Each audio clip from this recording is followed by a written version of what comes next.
Ma'asyiral muslimin rahimakumullah. Ketemu kembali dengan kajian tematik di pekan pertama ini di bulan September 2020. Kalau di bulan yang lalu bersama Ustadz Andri Kurniawan kita membahas menakar kesiagaan umat Islam menghadapi berbagai persoalan yang ada di Indonesia ini. Maka kemudian kali ini kita akan mengambil satu tema, yaitu membongkar sumber krisis multidimensional yang ada di Indonesia. Tentu di sana ada benang merah yang bisa kita tarik, sehingga kajian-kajian kita itu membuat kita memahami sesuatu yang kira-kira menjadi bahan dalam tanda kutip kelompok-kelompok tertentu untuk meninabobokan umat Islam. Baik, ma'asyiral muslimin, marilah kita buka kajian tematik pada kesempatan pagi ini dengan membaca basmalah bersama-sama. Bismillahirrahmanirrahim. Sebelum kita akan membawakan tema ini, maka akan saya perkenalkan narasumber kita hari ini. Beliau sudah pernah kita undang di Yayasan 4P ini tahun 2 tahun yang lalu dalam kajian yang juga rileks di luar sana, ngobrolnya di luar, sebuah obrolan gitu ya. Namun hari ini kita bicara di dalam dan dengan persoalan-persoalan yang lebih serius dari yang kita perbincangkan beberapa tahun yang lalu. Beliau adalah Profesor Daniel Muhammad Rosyid PhD. Kemudian saat ini beliau masih aktif menjadi dosen ya, Prof ya. Jadi dosen, kemudian banyak yang kemudian ingin saya bacakan, tapi nampaknya kita ambil yang poin-poin saja.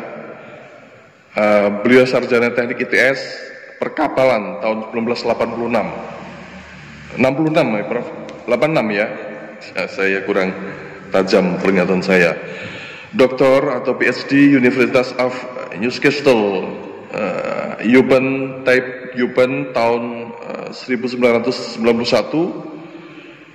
Kemudian ada sistem operasional Science Summer Course, Maths Academy University of Exeter, UK tahun 2001.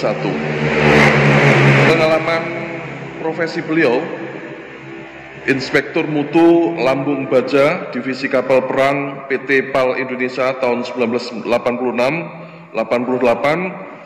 Kemudian juga dosen jurusan teknik kelautan ITS 1988 sampai sekarang.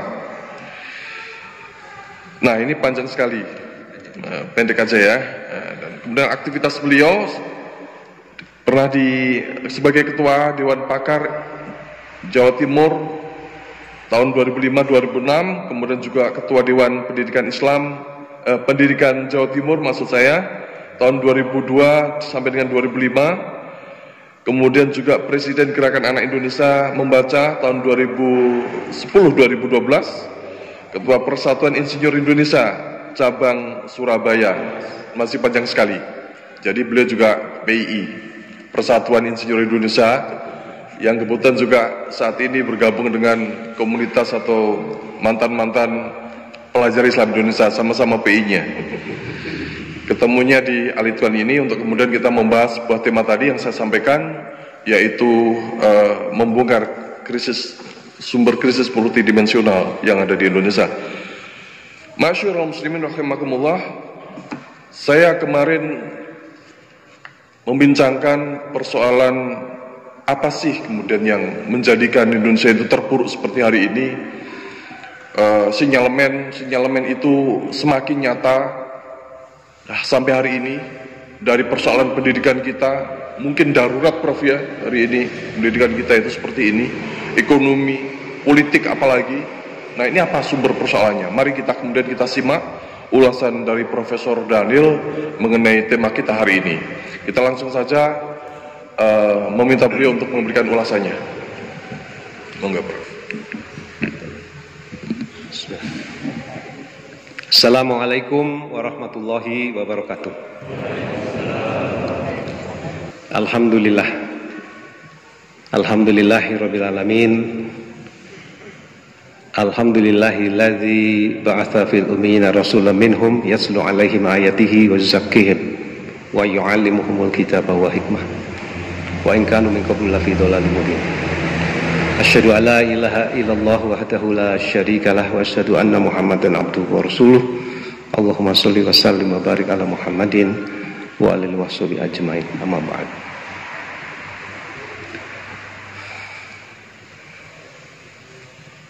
Qala Allah Ta'ala fil Qur'anil Karim, a'udzu billahi minasyaitonir rajim. Bismillahirrahmanirrahim. Ya ayyuhalladzina amanu taqullaha wal tandur nafsum ma qaddamat ligat wattaqullaha innallaha khabirum bima ta'malun. Hadirin majelis ba'da subuh rahimakumullah, Masjid Idkon Pare ya. Alhamdulillah saya bersyukur bisa bertemu dengan panjenengan semua. Mudah-mudahan panjenengan dalam keadaan sehat walafiat.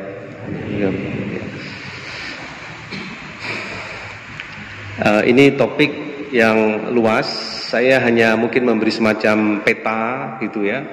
Kebetulan saya ketemu Ustadz Andri Kurniawan 3 hari yang lalu di Solo dalam rangka satu majelis permusyawaratan umat Islam Indonesia ya.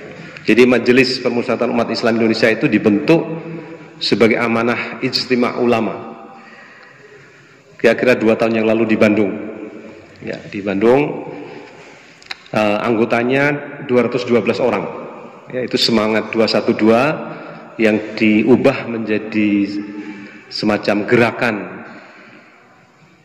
Tidak cuma gerakan moral sebenarnya ya.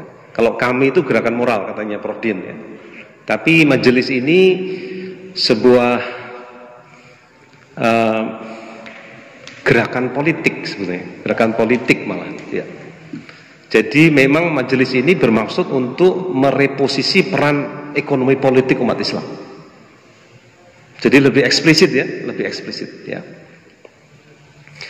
Lebih eksplisit. Jadi ini sebagian untuk merespons perkembangan-perkembangan mutakhir selama mungkin 5 tahun, 7 tahun terakhir ini yang bagi umat Islam makin berbahaya, ya, makin berbahaya dan kita tidak bisa meresponnya secara ormas-ormas gitu. Jadi ormas ini harus kita rangkai jadi satu kesatuan. Ya. Tidak mudah membangun majelis ini, ya. Karena ini berbagai macam kelompok. NU ada yang garis lurus, ada yang garis macam-macam ya. Muhammadiyah, Syarikat Islam, Wahdah Islamiyah, Persis, Syarikat Islam. Banyak sekali juga pesantren-pesantren di bawah NU maupun Muhammadiyah dan di bawah yang lain-lain, Persis dan sebagainya ya. Juga harokah yang gerak di atas tanah maupun yang di bawah tanah. Ya, jadi banyak sekali. Ya. Jadi ini kita mencoba menjadi satu majelis di mana kita menyamakan langkah dan pandangan tentang apa sih yang dihadapi oleh umat Islam. Ya. Ibu bapak sekalian saya hormati. Jadi kalau kita membaca apa yang terjadi pada umat Islam di Indonesia, ini gambarannya tidak bisa dalam bentuk foto gitu ya, mungkin video klip gitu, agak mungkin klip 10 menit gitu ya. Tadi Ustadz Hashim sudah memberikan sedikit gambaran, tapi apa yang terjadi hari ini itu tidak bisa. Ini bukan peristiwa yang ujuk-ujuk gitu kan. Tapi ini suatu proses yang sebetulnya sudah lama berlangsung.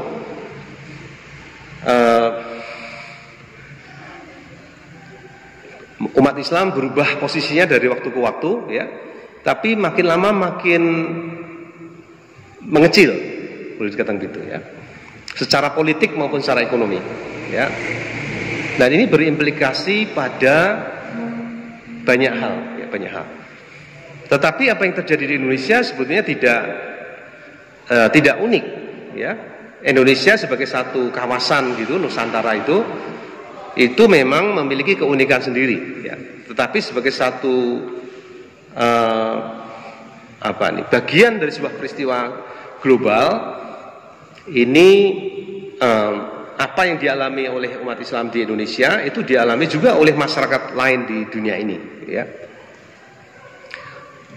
Jadi yang terjadi sejak, katakan kalau kita agak perpendek gitu ya potretnya itu, sejak awal abad 20 ya, maka apa yang terjadi sekarang itu adalah kira-kira babak terakhir dari sebuah proyek sekularisasi di dunia, ya. Tentu dalam rangka menguasai kawasan-kawasan yang kaya,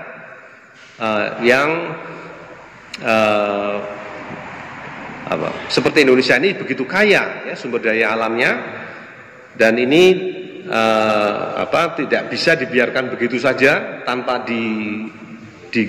dijarah lah kan gitu, ya.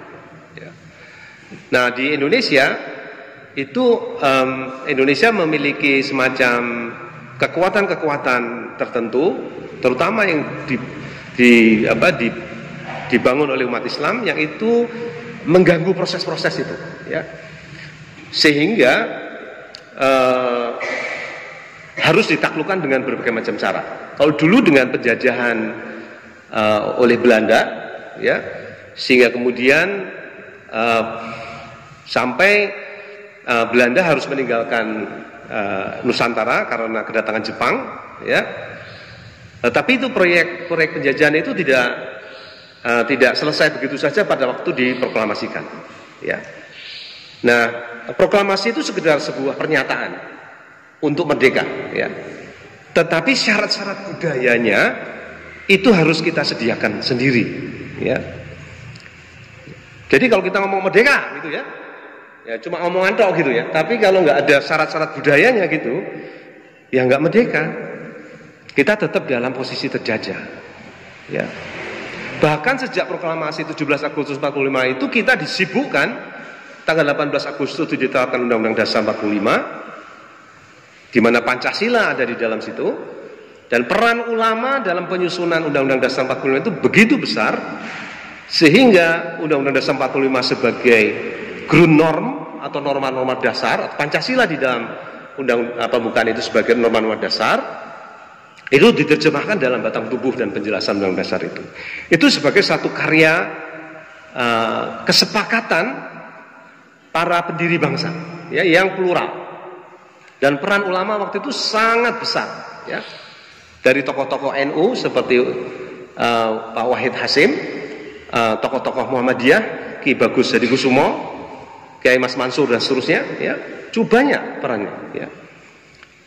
Jika itu sebagai satu kesepakatan para pendiri bangsa, itu sebagai satu kesepakatan yang mesti kita hormati, ya. Seperti pada waktu ayah ibu kita itu akad nikah dan kemudian melahirkan kita tidak bisa begitu saja mengabaikan akad nikah ayah ibu kita. Ya. Mau tidak mau kita harus hormati ini. Kalau enggak kan kita ini jadi anak haram kan? Jadi negeri ini dilahirkan dari satu kesepakatan besar, mitsaqon ghalidha, satu kesepakatan besar dari para ulama itu, sehingga kita mempunyai satu tempat yang disebut Negara Republik Indonesia, ya. Para pendiri bangsa itu sepakat memilih bentuk republik, ya. Republik, ya. Dengan 5 dasar. Nah, dalam perjalanannya, kalau kita bayangkan Republik Indonesia itu, Negara Republik Indonesia itu sebagai semacam rumah gitu, ya. Rumah besar bagi bangsa Indonesia, maka dasarnya itu digoyang terus oleh musuh-musuh. Jadi kalau kita membangun rumah itu sebenarnya nggak pernah jadi, karena dasarnya nggak pernah jadi, ya. Para pendiri bangsa itu sepakat membangun sebuah negara baru yang tidak meniru Amerika Serikat maupun Inggris sebagai satu model negara adikuasa. Setelah Perang Dunia Kedua, adikuasa itu berpindah dari Imperium Inggris atau Pax Britannica ke Pax Americana, ya, sebagai satu superpower. Bahkan tahun 49 pada waktu konferensi meja bundar itu kita harus mengikuti konstitusi IMF. Jadi kita harus bayar utang Belanda. Kemudian kita harus mengikuti rezim keuangan IMF yang ribawi, ya, sejak awal itu. Sejak awal kita tidak boleh menggunakan sistem keuangan sendiri, misalkan menggunakan sistemnya Turki Utsmani, misalnya gitu ya, nggak bisa ikhlas. Tapi ini harus menggunakan sistem rezim ekonomi dan keuangan IMF, International Monetary Fund, ya. Itu berbeda dengan semangat Bung Hatta dan teman-teman yang waktu itu ada di dalam kelompok ekonomi, ya. Kelompok pemerintahan itu kelompoknya Bung Karno, kemudian kelompok bela negara itu dipimpin kalau nggak salah oleh Pak Abikusno. Nah, tolong nanti dicek lagi, ya. Itu yang menyusun Undang-Undang Dasar 45, ya. Bahkan kemudian terjadi tahun 49 setelah konferensi meja bundar itu Undang-Undang Dasar praktis nggak dipakai, lalu ada Undang-Undang Dasar sementara, Undang-Undang RIS, Republik Indonesia Serikat. Jadi kita pernah mengalami bentuk serikat, ya. Ada negara Jogja, ada negara macam-macam, ya. Dan itu banyak kasus sehingga banyak pemberontakan, ya. Istilahnya pemerintah Orde Baru itu disebut pemberontakan, ya. Karena sejarah itu tergantung siapa yang berkuasa, gitu ya. Tapi terjadi konflik, kemudian oleh Pak Natsir almarhum, beliau waktu itu Perdana Menteri, kita berubah menjadi negara kesatuan, ya. Lalu kita mengadopsi Undang-Undang Dasar sementara yang itu dipakai untuk melakukan pemilu 1955. Nanti tolong dicek lagi, ya. Nah, 1955 itu prestasi Partai Masyumi cukup mengesankan. Dia berada di posisi kedua setelah PNI, sama kira-kira porsinya sama. Yang ketiga itu PKI, ya. Nah, PKI ini sebuah partai yang sangat kuat, ya. Waktu tahun 55 itu PKI masih kalah, nomor 4 itu kalau salah NU. Kalau NU gabung dengan Masyumi, umat Islam menang, ya. Tapi tiba-tiba setelah pulang dari apa gitu, NU tiba-tiba memisahkan diri dari Masyumi, ya, untuk membentuk partai tersendiri, sehingga umat Islam perolehannya, kalau itu dianggap sebagai satu aspirasi umat Islam antara Masyumi dan NU, maka umat Islam sebenarnya menguasai parlemen, bisa menyusun Undang-Undang Dasar baru sebenarnya, ya. Tapi karena pecah sampai tahun 59 kita gagal menyepakati satu konstitusi baru, ya, sehingga oleh Bung Karno kemudian kita kembali ke Undang-Undang Dasar 45. Namanya dekret, ya, dekret presiden 5 Juli 59 itu Bung Karno menyatakan Republik Indonesia kembali kepada Undang-Undang Dasar 45 dengan semangat Piagam Jakarta. Nah, ini menarik, ya. Dan sampai sekarang itulah yang berlaku. Piagam Jakarta itu, dekret Undang-Undang Dasar 45 yang dijiwai dengan Piagam Jakarta. Itu sampai sekarang berlaku. Tapi kemudian 6 bulan terakhir ini diajukan satu undang-undang baru yang mencoba menafsirkan ini dengan cara baru, yaitu dengan nafas nasakom. Ya, nah, ini mungkin setelah disinggung, tapi ini kalau panjenengan periksa undang-undang HIP, haluan ideologi Pancasila itu mencoba menafsirkan Pancasila menurut Pancasila rumusan Bung Karno pada 1 Juni pada waktu beliau berpidato di dalam BPUPK, ya. Itu konsepnya Bung Karno, itu memang Pancasila namanya waktu itu beliau tidak tahu namanya apa, lalu urutannya tidak seperti yang kita kenal. Kemudian Pancasila itu diberikan oleh Prof. Yamin, ya, Prof. Muhammad Yamin. Tapi yang disepakati Pancasila itu pada sidang-sidang berikutnya sebelum ditetapkan pada 18 Agustus itu adalah Piagam Jakarta 22 Juni itu ya. Pada rapat-rapat terakhir setelah proklamasi, sorenya rapat, besoknya itu sudah disepakati rumusan sila ke-1 itu ketuhanan yang Maha Esa.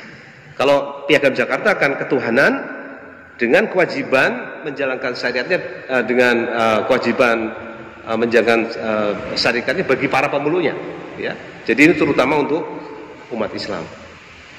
Jadi Bapak Ibu sekalian, nah pada zamannya Orde Lama itu Pak Karno menafsirkan Undang-Undang 45 tadi secara nasakom. Mungkin beliau gelisah karena terjadi perpecahan itu, lalu kaum nasionalis, agama dan kemudian komunis itu mau jadikan satu ya. Tapi ternyata kan tidak lama umurnya. Kemudian tahun Bung Karno jatuh diganti oleh Orde Baru. Pak Harto membuat tafsiran beda lagi.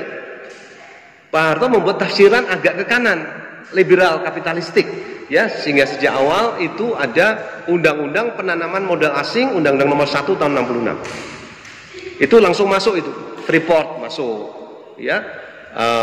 Perusahaan-perusahaan minyak asing masuk, perusahaan-perusahaan tambang masuk ya. Jepang masuk ya.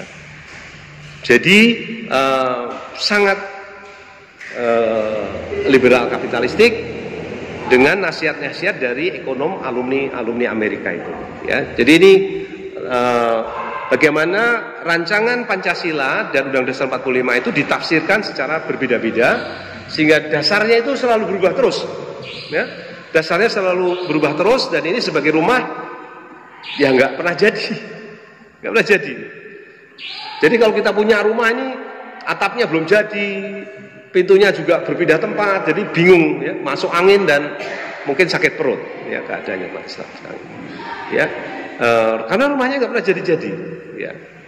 Nah kemudian pada tahun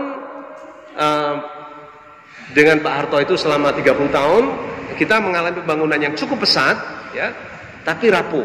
Kemudian tahun 98 itu terjadi reformasi. Nah setelah reformasi itu Undang-Undang Dasar 45 itu bahkan diganti secara teksnya diganti sama sekali ya. Sehingga semangat yang menjiwai Undang-Undang Dasar 45 itu yang dirumuskan oleh para pendiri bangsa itu diobrak-abrik ya oleh anggota MPR. Diobrak-abrik sehingga sulit dikatakan konstitusi sekarang ini sebagai konstitusi UUD 45 itu. Harus dikatakan sebagai Undang-Undang Dasar 2002 ya oleh Dr. Ekomei, Dr. Zulkifli Ekomei itu disebut undang-undang palsu, Undang-Undang Dasar palsu ya. Jadi selama ini kita hidup dalam kepalsuan. Ini yang membuat kepalsuan itu kan sama dengan ketidakjujuran ya. Jadi kalau kita beli barang ya, barangnya palsu Pak, tapi tulisannya Undang-Undang Dasar 45 ya, tapi sebetulnya di dalamnya enggak ya. Jadi sistem MPR diganti dengan sistem pemilihan langsung. Jadi kalau sistem MPR itu sistem keterwakilan, representativeness gitu ya, ini diganti dengan electability, dengan keterpilihan. Akeh-akehan suara. Kemudian sampean warni piro gitu. Jadi kalau kita mau dapat suara sebanyak-banyaknya ya kemudian jual. Kalau tidak bisa beli dari panjenengan, beli ke KPU. Iya betul terjadi. Ya, karena data-datanya jelek sekali. Data-data pemilih itu sangat buruk. Ya. Jadi data-data pemilih kita itu sangat buruk sehingga mudah dimanipulasi. Jadi kalau ada se-Indonesia itu ada sekitar 20 juta pemilih hantu, ya 20 juta ini bisa dijual beli kan. Siapa mau beli dapat. Ya.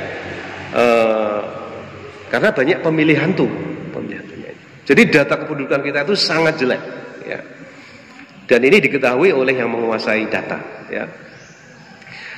Jadi sekarang ini yang berkuasa adalah partai-partai politik ya, bukan sampean. Gitu ya. Jadi kita seolah-olah itu tugas kita itu selesai begitu kita keluar dari bilik suara. Setelah itu terserah partai politik mau ngapain ya. Sehingga banyak kasus calon tunggal ya, termasuk di Kediri ini saya dengar ya. Kediri, di Solo, di banyak tempat itu ada ya fenomena itu ya, pemilihan kepala daerah tapi calonnya calon tunggal ya. Semua partai itu gabung untuk mencalonkan satu calon ya. Dan biayanya makin mahal ya. Biayanya makin mahal. Pilpres, pilkada itu mahal sekali ya. Jadi rezim kita sekarang ini jauh dari sila keempat, permusyawaratan kerakyatan yang dipimpin oleh hikmah kebijaksanaan dalam permusyawaratan perwakilan. Jadi sekarang ini banyak orang-orang yang tidak terwakili. Nah, ya termasuk kelompok-kelompok marginal, kelompok-kelompok adat itu tidak ada wakilnya di MPR. Semua diwakili partai dan anggota DPD pun itu kebanyakan orang partai. Saya tidak tahu yang mewakili Muhammadiyah itu siapa sekarang di MPR misalnya. PAN? Bukan deh rasanya, ya, bukan. Apakah PKB itu mewakili NU? Muhaimin dengan tokoh-tokoh NU, setahu saya Muhaimin dengan Gus Dur aja tidak bersepakat. Jadi nggak jelas, ya, banyak organisasi-organisasi sangat berpengaruh, tapi tidak punya wakil. Ya, jadi ini situasi yang rumit dan kita sulit minta pertanggungjawaban pada politikus-politikus, ya, sulit sekali, ya, karena tadi ada satu wacana yang itu dinyatakan secara terus-menerus. Tugas jenengan itu sudah selesai begitu dipilih suara. Sekarang tugas saya di parlemen, ya. Sehingga kalau kita demo di jalan itu disebut parlemen jalanan, ya. Dan itu boleh diabaikan begitu saja, ya. Demonstrasi berhari-hari di depan Monas atau dimanapun itu bisa diabaikan begitu saja karena kita tidak memiliki pengaruh apapun di keputusan-keputusan regulasi yang diagendakan oleh DPR MPR itu bisa berjalan terus, sementara kita sudah teriak-teriak untuk dihentikan, tapi mereka jalan terus. Ya. Jadi ada semacam keterputusan komunikasi antar aspirasi kita dengan apa yang diperjuangkan di DPR. Ya. Ibu bapak sekalian, jadi ini kalau kita lihat itu di suprastrukturnya, ya, pembuatan regulasinya itu sangat gila-gilaan, ya. Undang-undang Minerba misalkan, itu membuat investasi asing itu seperti dikasih karpet merah untuk ambil apapun yang ada di bumi Indonesia ini, ya, di darat maupun di lautnya, ya. Kemudian juga sektor-sektor strategis seperti pendidikan, bahkan pesantren itu semua diatur-atur, ya. Ya, dan itu sebelum pandemi, ya, sebelum pandemi. Nah, begitu pandemi COVID-19 ini masuk, itu sementara banyak masyarakat itu harus lockdown di rumah, harus membatasi gerakan di rumah, itu legislasi di DPR itu jalan terus, ya, dijalan terus. Kemudian tadi berbagai macam undang-undang yang tidak berpihak pada kepentingan kita sebetulnya itu jalan terus, ya. Dan ini kemarin sampai ada timbul kami, ya, dan seterusnya itu, ya. Jadi Bapak Ibu sekalian, kita menghadapi satu situasi di mana umat Islam semakin tidak berdaya begitu, ya. Jadi tadi saya gambarkan itu sebagai sebuah proses-proses di atas, tapi proses-proses di bawah, di kultur ini, di subkultur ini memang sudah lama kita disekulerkan, ya, sehingga setiap kali pemilihan umum itu perelahan umat Islam secara politik itu selalu menurun terus, ya, kalah terus gitu, ya. Jadi memang umat Islam Indonesia tidak terlalu peduli dengan politik, ya. Ini memang dilakukan semacam depolitisasi umat Islam sehingga umat Islam itu disibukkan oleh kegiatan-kegiatan lain di luar politik, ya. Tadi karena ada kesan tadi bahwa politik itu dikuasai oleh partai politik, dan umat Islam atau rakyat itu tidak punya peran politik ya begitu kita keluar dari bilik suara.